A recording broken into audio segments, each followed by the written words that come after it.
Hi, I'm David Fowler with Alliance for Law and Liberty and the host of the podcast God, Law, and Liberty. And today, the United States Supreme Court um, refused to give the United States government permission to proceed with part of its new rules under Title IX dealing with sex discrimination. That's the provision that's trying to write into by rules the idea of gender identity and sex stereotypes as being wrong. And I want to focus just a moment on this word sex stereotypes.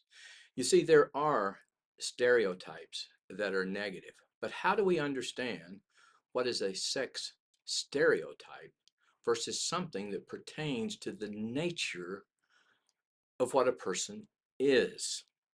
And we don't think much about given nature anymore. So anything and everything can become a sex stereotype. And so we've even had the Court of Appeals out west say that it is a sex stereotype that women have to cover their breast at the public swimming pool, but not the men, because it's a sex stereotype about breasts. But there's something about the nature of a woman's breast that does distinguish them from that of a man. That's not to say that you can't require all people to wear tops, and it's not to say that you can't allow everybody to go topless. But we have to determine what makes something a stereotype and what is not a stereotype. And that distinction cannot be made unless you know what kind of creatures we are, what kind of things human beings are, and what kind of things men and women are. And what is happening under the rubric of sex stereotypes, which nobody wants to stereotype anybody, is that we lose the importance of real, meaningful distinctions.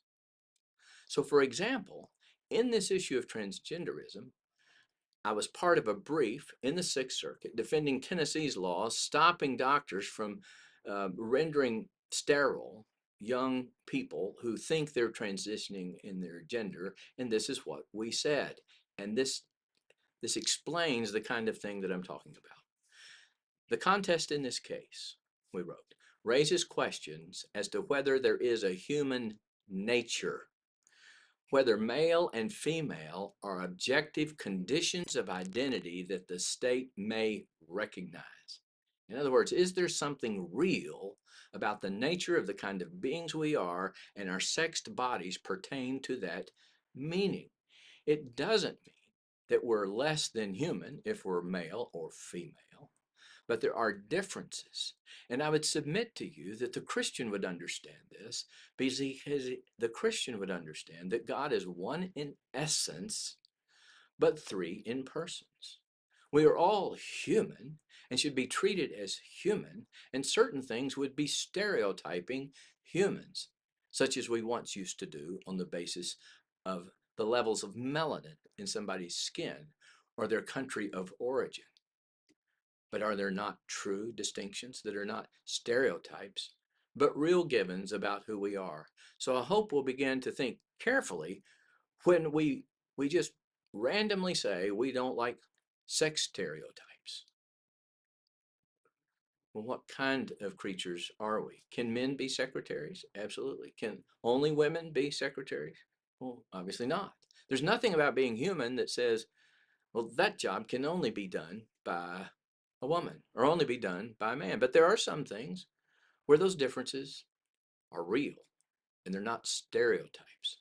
And we have to learn how to distinguish between real natures and stereotypes.